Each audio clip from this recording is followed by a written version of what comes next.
Hi guys, Joseph here. Today we're doing another Joseph car video, and today we're going to be doing another video on my 2003 Saab 95 Hot Aero, and today we're going to be showing you how to change the automatic transmission fluid.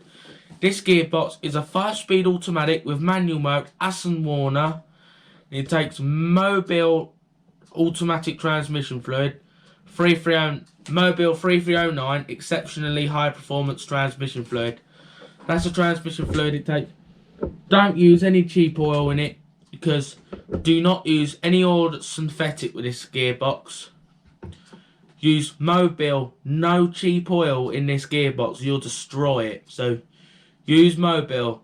It's a Saab genuine oil, Mobile.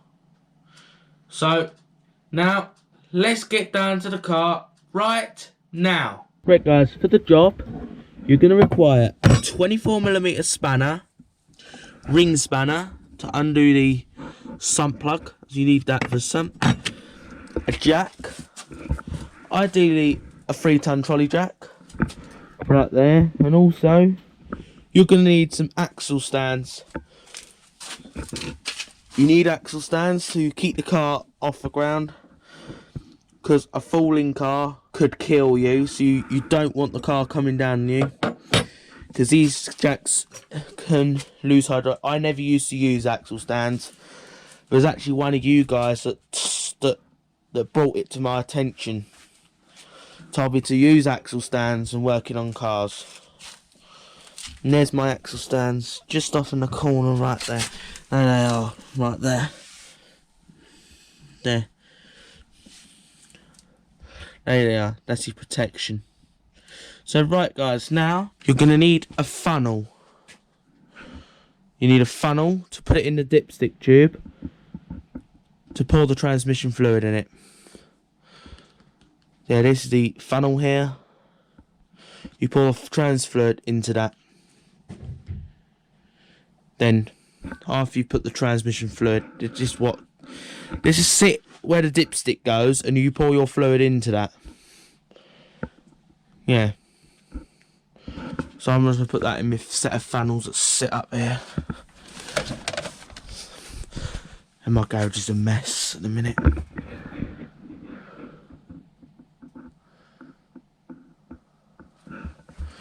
This is some of the fluid, just sits up there. That's all I have left. This Titan Centipede you can see there. That's Volvo's transmission fluid. What else I have here? Oh, that's all I have in my garage. That's a wishbone bush. That's what I keep in here. So now we're going to get over to the car. So I'm going to pause and jump on this car. So I'm going to pause here. Right guys, this fluid change only applies to automatic transmission cars. This is a 5-speed automatic transmission, Aston Warner, with also manual mode. And guys, do not use synthetic transmission fluid. It says in the owner's manual, do not use synthetic. So I'm following the owner's manual. I'm not going to use synthetic in it. Yeah, your car manufacturer knows the best. So here's the oil I'm using. So right, this is Mobile 1 ATF 3309 exceptionally high performance automatic transmission fluid. This is a high performance car, so none of this cheap stuff in here. This does a 0 to 60 in 6.9 seconds. So this is not a slow car. There's a top speed of 155 miles an hour. Yeah, so with this you need transmission fluid that can take high performance, because this is a high performance car. These Aston Warner gearboxes, guys, are very good transmissions. They last a very long time. Yes, do not let your fluid run low. I'd recommend you to change your fluid every 30,000 miles. every 30 to 20,000. Yeah, so my recommendation, every 30,000 miles or 4 years. Yeah, you don't want really burnt transmission fluid in one of these, because bad things will happen, such as all the clutches in the transmission will slip. I kept getting intermittent slipping with this. It'd just do it between second and third gear. Every now and then, it'd rev up and snatch. That's what would happen every now and then. It wouldn't do it all the time. We'd just be going down the road, and we'd go to accelerate. It'd just really do it on light. It wouldn't do it so much on hard acceleration. It'd just do it on light acceleration. It weren't so much if I was accelerating aggressively. It'd just do it every now and then. Which that isn't too bad, but you don't want it to do it. You don't want to leave your transmission like it too long, because slipping can get worse, and do it more regularly and could even lead to total malfunction. What total malfunction is, you'll put it into gear, you won't feel it click into gear, and when you rev it up to go off, it just rev up, won't go anywhere. You don't want to end up in that situation, because, well, then the transmission is basically can sometimes even be messed up. It can ruin the valve body, so you do not want to let it last going there too long. It can block up narrow passageways, so you really want to change it quite regularly, every 4 years or 30,000 miles. If you're doing like 20,000 miles a year, then you want to do your transmission fluid yearly. If you're doing 20 or 30,000 a year. If you're a person that only does about 5,000 miles a year, like I do in this, well then you just do it every 4 years, which will be 20,000 miles every 4 years. It depends how many miles you do, yeah. If we only do 5,000 miles a year in this, because most of the time I use my 2002 Volvo V70. This is just basically my spare car, really. It is extremely low mileage. This thing only has 69,000 miles, nearly got 70,000 now. So this is a very low mileage car. Yeah, so now let's get on with the video and get this fluid dropped. So I'm going to pause and get under the car right now. Right guys, one thing I forgot to mention just before getting on with this car has not ever had a transmission fluid change. This is still its original transmission fluid. So I think this transmission has been neglected by the previous owner, has neglected it. I think it has been neglected because it's still on the original fluid. I have done one change already and that smelt horrible, and I think this next lot's going to also smell horrible as well. It will smell, this fluid. It is extremely, it really did smell burnt last time. Luckily there was no metal specks in it, luckily. It did make it a lot smoother after doing it. Yeah, I think we just got to do all our best to save this transmission. I have already saved it with the first fluid change. It extremely saved the transmission in this, because before it was starting to get on its last legs. It was slipping quite regularly. Just in one gear, it wasn't all gears. It just between second to third it was doing it, but it's not doing it that often now. Like on a 20-mile drive, overall 40 miles, it would only normally slip twice on a 40-mile journey. Sometimes it wouldn't even do it. Sometimes I could do like a 40-mile drive without a slip at all. It's alright going down the motorway. It normally used to slip when leaving the motorway, and this it used to slip. It used to just slip a bit when I left the motorway. Yeah, so if you neglect your transmission, guys, it's not gonna last. But I think I've just about saved this one, the one in this car. I've managed to save it. When I first bought this car, it had been standing in someone's back garden for 2.5 years without being started or moved. When I first got in this parking brake was jammed. It was jammed on. It also wasn't the nicest place to be when I first got this either. It did have a slight bit of mould in here as well. It was slightly mouldy. So I had that valeted at the time. Got the mould cleaned out. Then, when I first got it, the transmission weren't slipping. It just, a few months after owning it, it started to slip. It wasn't that regular. Yeah, but after this change, it really shouldn't slip too much after the second change. Yeah, it may very rarely slip, but after the third change, the one after this, it shouldn't slip at all. After third, it shouldn't slip. And if it does, well, don't keep going. If you've done a 3 changes and your gearbox is still slipping, well, your transmission's definitely messed up if it still slips after the 3rd change. So, now I'm definitely going to pause and get under this car. Right now. Right guys, the first step to doing your transmission fluid is first, we've got to pop the bonnet. So, you come in here and your bonnet release is here. Right there. You pull that. In left-hand drive, your bonnet release is on the other side.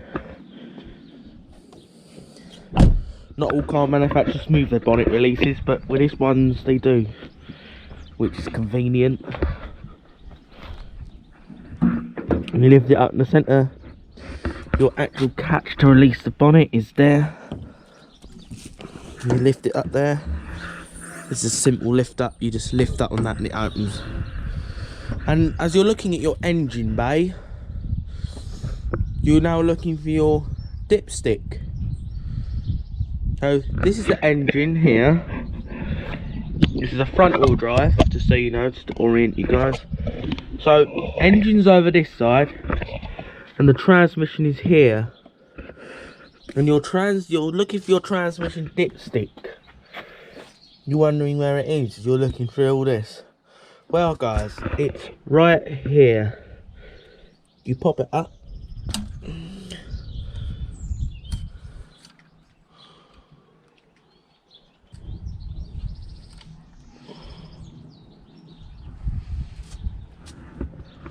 It popped. That's to let air get in. Which will make the fluid come out faster.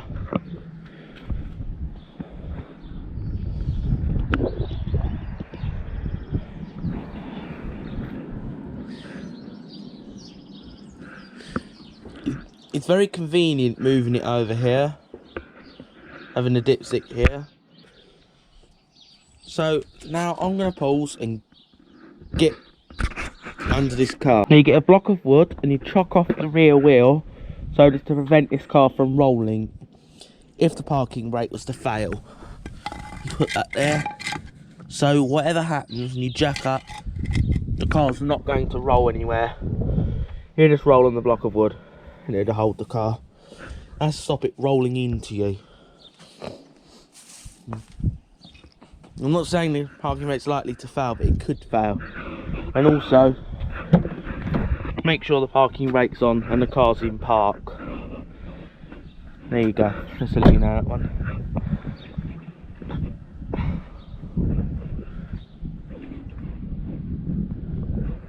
Now, we're going to go and get a jack. Now, so I'm going to pause. Right guys, I've got a jack out and I put this block of wood there so I don't bend in the cross member at all. So now we need to get down.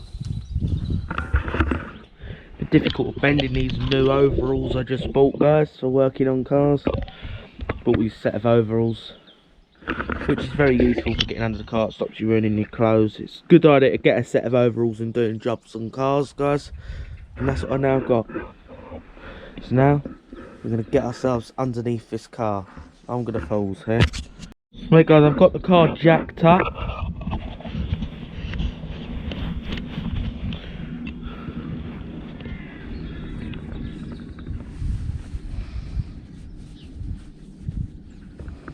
So guys, I've got it jacked up on the cross member. I want to show you where I jacked it. Don't know if this is the best point. I use a subframe every time I'm jacking up a car, and that's where I jacked. There is no good jack points on this car. And I do see some oil leaks under this. I see some minor ones. I see one about there. I see one there. It's maybe leaking a bit in the rear main seal. The rear main seal could be leaking a bit. Right guys, I've got it jacked. So for now, we must get under there and start with this. So I'm going to pause until I'm under the car, but before we go, we must get some axle stands underneath this car. So I'm going to pause and show you where to put the axle stands.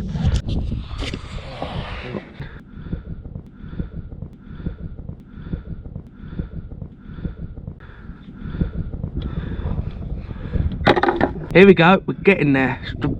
Right guys, here we go. There we go, no messes. There we go, fluids out.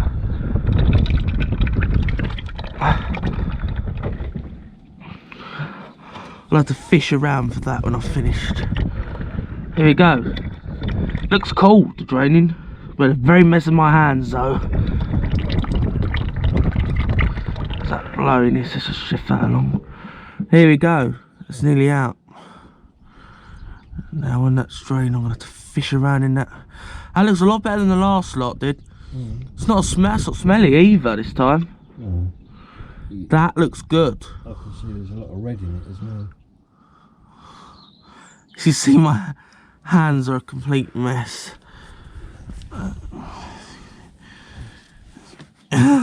Looks like I've cut myself.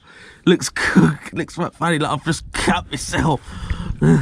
Not quite as dramatic as that. You're gonna have to walk off and leave that now. It's nearly. So right guys, I'm gonna pause until this is fully drained.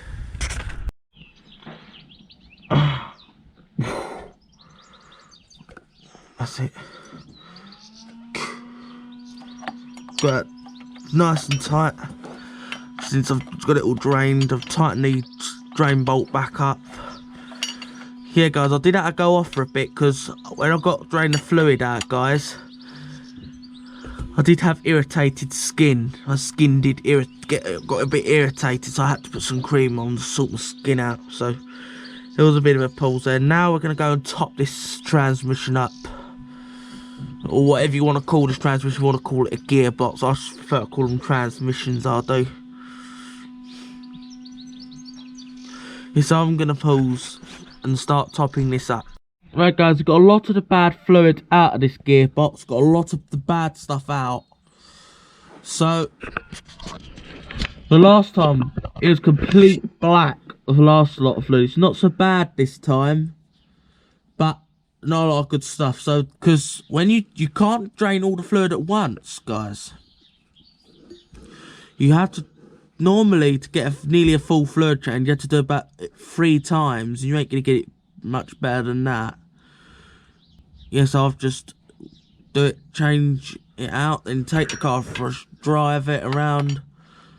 A lot will say drive it for half hour, but it seems to take longer than that, in my opinion. Yeah, it took about 500 miles before it started slipping again. So, because before the last change, it was all bad fluid, no good fluid in it. It was actually brown. There's no single bit of red in it at all. So it's a bit better.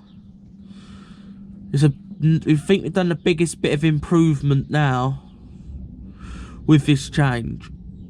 If it slips a lot after this, well, sometimes changing transmission fluid can make it better, but if it's damaged and it's got a lot of clutch material in the fluid and it comes out, you see a lot of clutch material, it'll slip.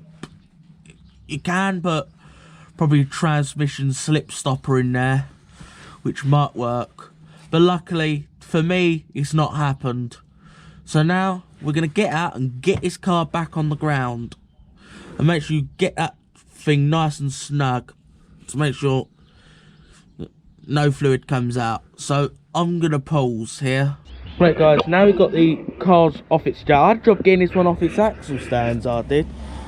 This side seemed to have, for some reason, got stuck on its axle stands. Here guys, so to top this up, I'm gonna go and grab myself a funnel and I'll pause until I've got myself a funnel. Right guys, this is our first litre.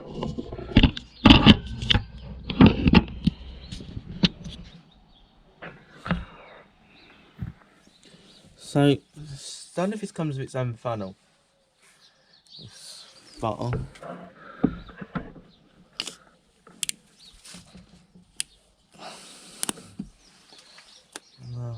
No. Opened it up now to find a clean funnel to pour that in. I'm going to pause and grab a funnel. Right guys, so I'm going to pull the dipstick out.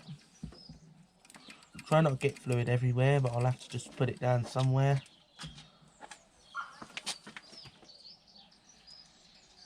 So now, just put that aside. You've got to do your best to get your funnel in there. Or you may have to hold it. Right guys, this funnel's too large to put in there. I'm going to make a big mess, so I'm going to get a smaller funnel. Right guys, I've got a smaller funnel. Now, you're going to pour this whole litre in. You get 3 litres of this and pour the whole lot in, the whole bottle. These are all 1 litre bottles.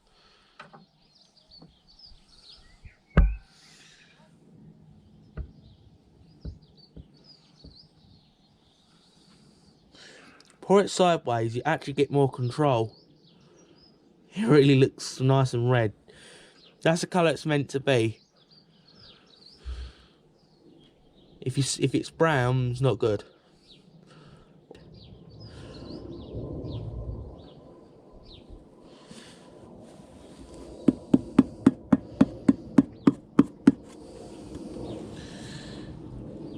Just let it drain.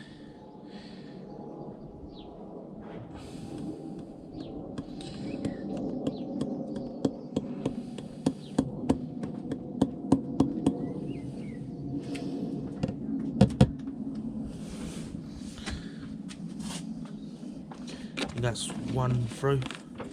Now I want to grab the 2nd litre. Now this is our next litre.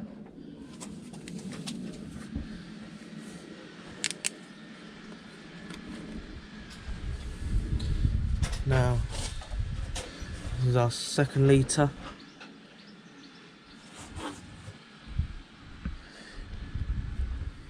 Yeah. You're pretty much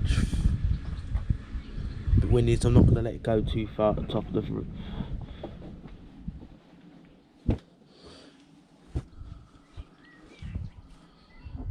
Topping up fluid's really easy.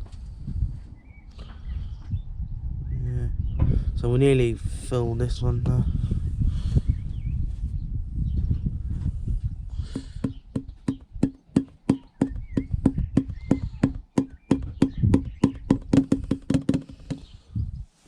I'll get as much of the drops in. Then tilt back like that to make sure there's no mess.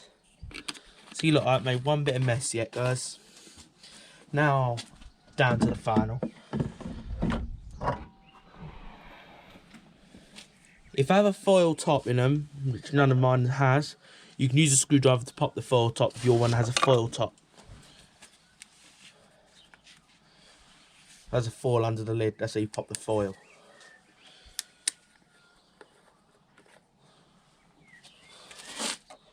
So now we're on the 3rd. Not spilt 1 bit of this. Not 1 bit, guys. You don't want to get any fluid on your driver tool, because this stuff stains. Stains plastics. You don't want to get it on anything.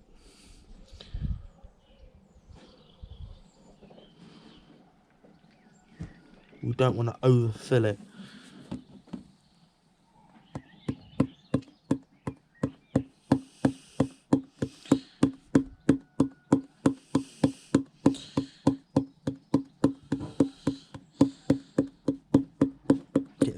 Drops that. Now you tilt back to make sure no mess is made. Now on the final one, it's a 3 and a bit litres we got out. You only want this much in on the last final one, guys. Just you only want to pour that much in. I know it's been not difficult to now. Now it gets a bit harder, guys. Now I want to go and get me little bit left. Now I want a little bit, final bit, and pour that bit in. So I'm going to pause here. Right, guys. This one you do not want to overfill your box. So we're going to have to not put a lot in here. So it's 550. I'm going to try and pour it to 450. I'm going to pour 100 in.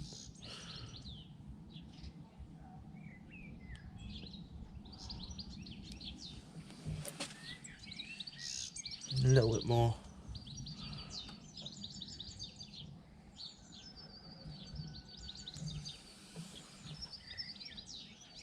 Pour 100 in, that's it.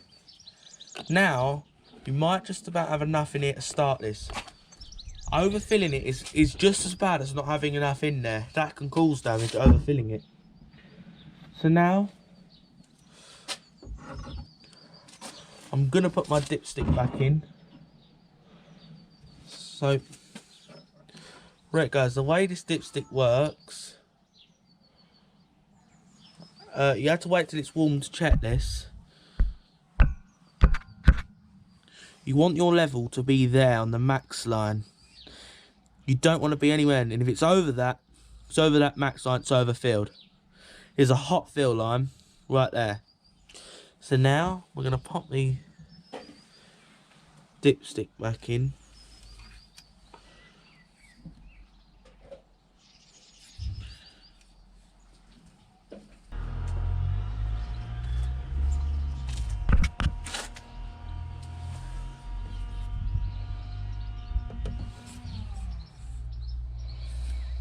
Right guys, you want to try and get that in. That's that in. Dipstick's in. Now we're going to start it up, warm it up, then we're going to check the level. Then we'll check the trans. Now I'm going to take all these bottles off, and then we're going to shut the bonnet. So I'm going to pause here. Right guys. Now since we've topped the fluid up, guys, it's got the fluid up to the level. Now, before you can check your level, take the car out for a 30-minute drive, which I've already done. I haven't actually done a 30-minute drive, I'm just showing you how to check it. Go for a half-hour drive. Once you've come back, I have my engine off, but I want to start it up. You've got to have the car running while you check it.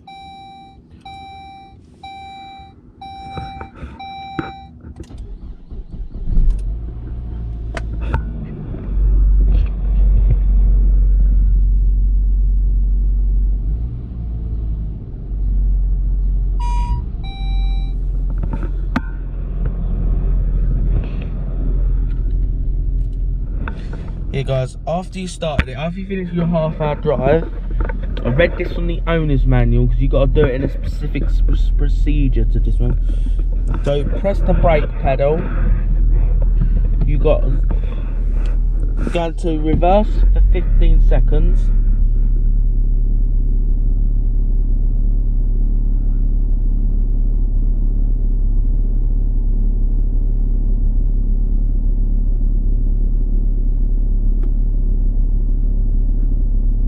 In about 15 seconds, there you go to drive.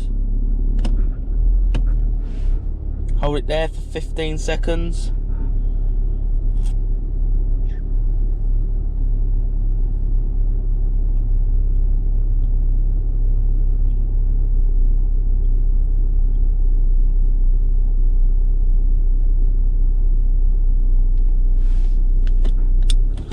Now back to park. That's got the fluid circulated in the dipstick. So now I'm going to pop the bonnet.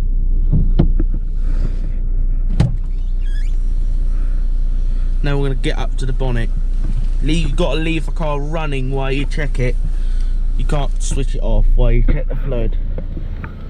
That's the proper procedure to doing it.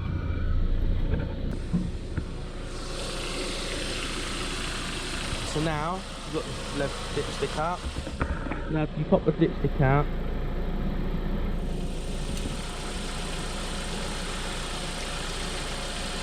Now you can check your level.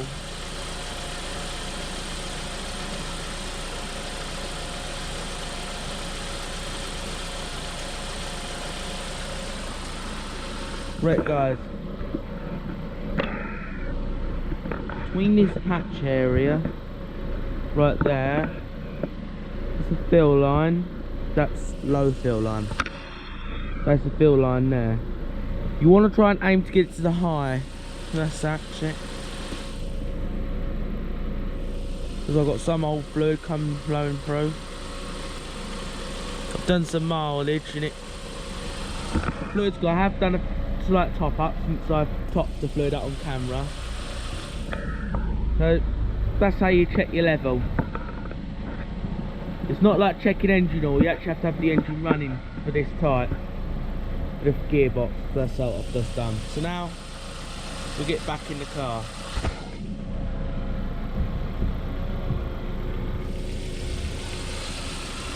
And do not rev it up with the dipstick out because fluid will shoot out.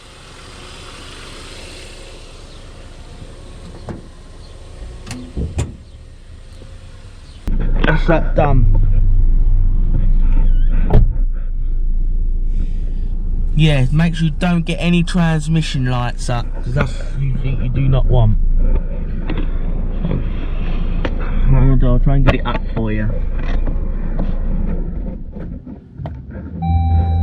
That's the transmission light there, so like you don't want to see. I'll switch the ignition on just to get it to come up for you.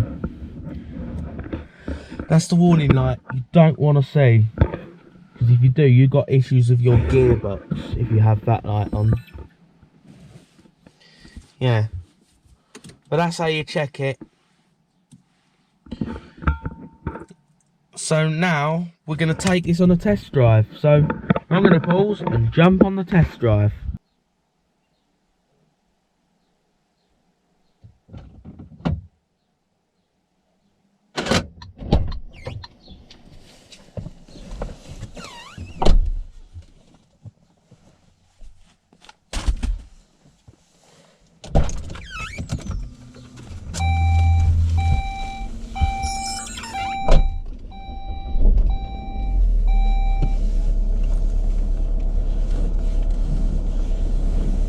Right guys, we're on the test drive.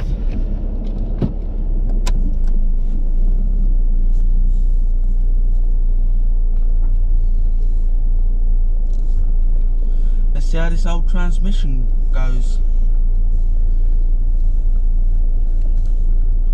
And there's my dead Volvo sitting in the drive with no throttle body at the moment.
Cylinder, this engine, isn't it? Yes, it is. It seems to accelerate a bit like a V8, doesn't it? Guess what we're doing tonight? Yeah. Oh, but people don't indicate. We're just pulling and everybody will know. They don't indicate. Everybody can read minds. Can't. You can't tell. Like, you can't tell what I'm going to do in 1 second's time. For instance, it's the same, isn't it? Yeah. Like, you can't tell what I'm going to do tomorrow.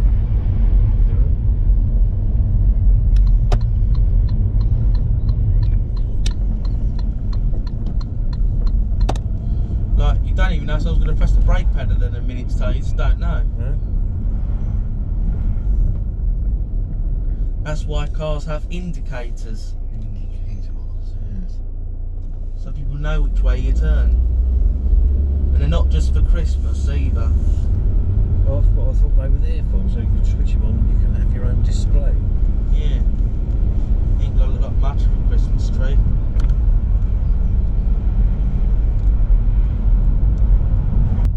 And here we are coming up to the famous Epsom races where the derby's held. These are the Epsom Downs, guys. I don't know whether it'll be on this year. It probably Yeah, I will. don't know. It probably Like will. the horse racing. In June, I think Yeah. it is. Right. They might run it, but I don't really have any faith that they will because of this COVID. They tore the original grandstand down. And building. just so you know, in this area, we're right next to a COVID-19 vaccination centre. Just round that roundabout is the vaccination centre.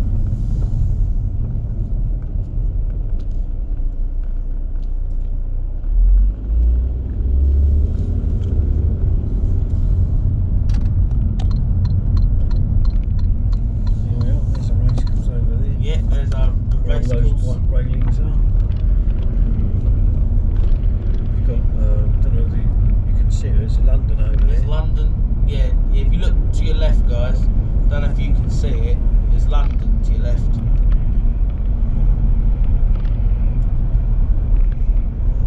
I'm always a bit apprehensive travelling through because we're actually travelling through the middle of a golf course. Yeah, And I quite expect sometimes a golf ball to hit the window and bounce off or yeah. Yeah, this something like is that. quite an apprehensive road to go down because we've got golf courses either side of us. But it's the same golf course, but it goes either side of the road. Yeah, so easily a ball could hit our car. A bit spooky. Yes, yes, could smash a window in. Best time to come up at night time when there's no golfers out. Yeah. Have you ever been hit by a golf ball? Golf ball? No, I've seen somebody get hit by a golf ball once. It's probably very painful, I would imagine. Yeah, I bet. You seen a car being hit by it down that road? No, I've seen a car got hit, yes, once. I was actually playing when there's a Saab Yeah. when it got hit. Yeah. It made quite a noise. Yeah. I don't know exactly what part of the car it hit, but it did make quite a noise. I assume it was one of the panels. And that had a good dent. God, I bet it did too. I bet you needed a new door. Probably, maybe need a new door. Or you could probably try and pull the dent out. It makes a lot of noise pulling dents out of cars.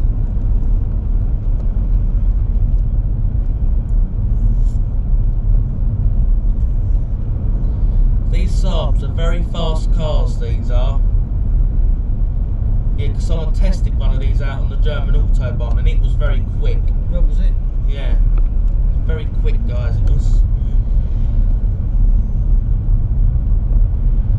Yeah, these Saabs can nearly do 160 miles an hour.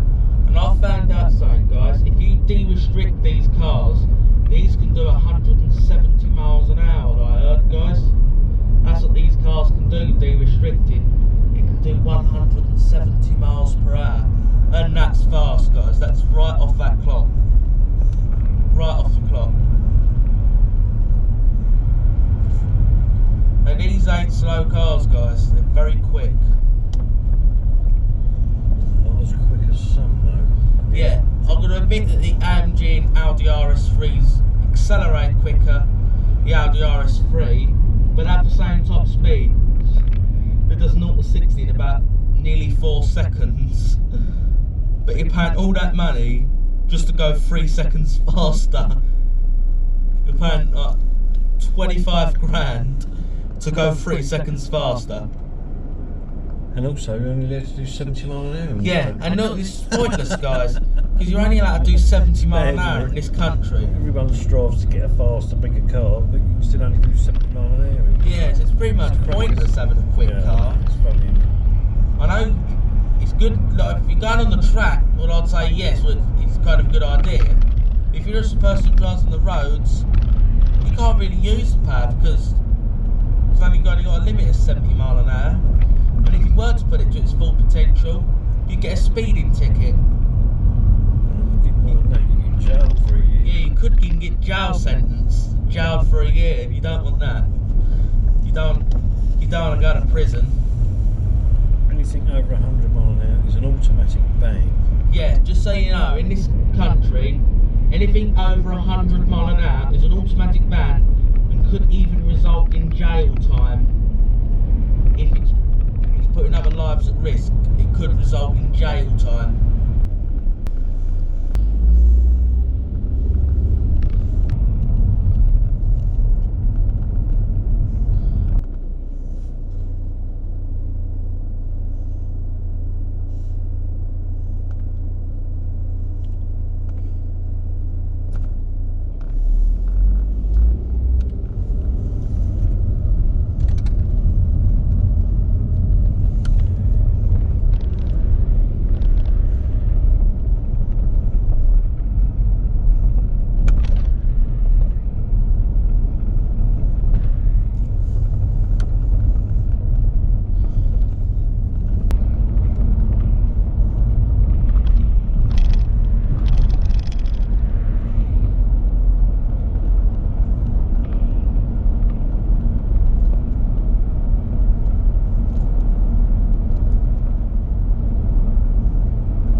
test drive, so now And it was we're by gonna. accident.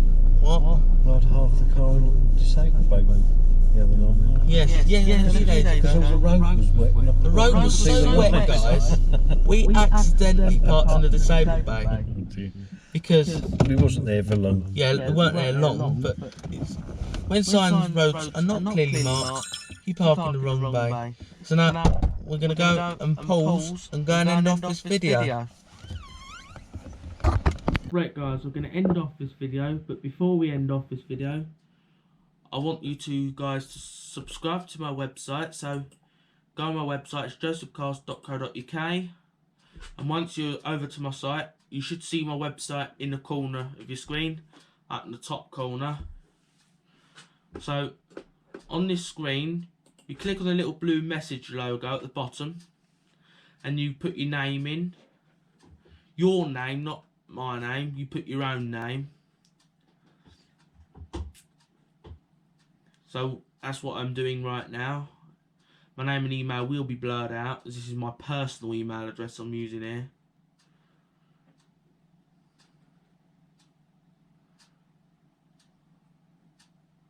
If you just want to write questions, you can do that. So then how can we help is an example. So I put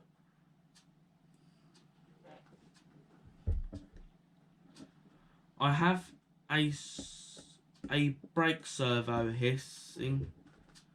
I have a hissing brake servo on my Volvo V70. How can I fix this? That's what I'm writing here. That's just an example. If you have a problem on your Volvo V70 that you might want help with, you can write it in and I'll do my best to answer you.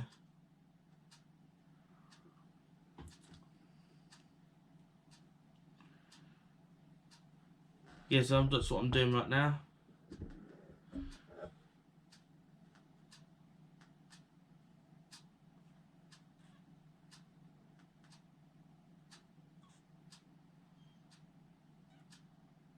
Now, you sign up, you click on tick the box to sign up to receive updates about car events.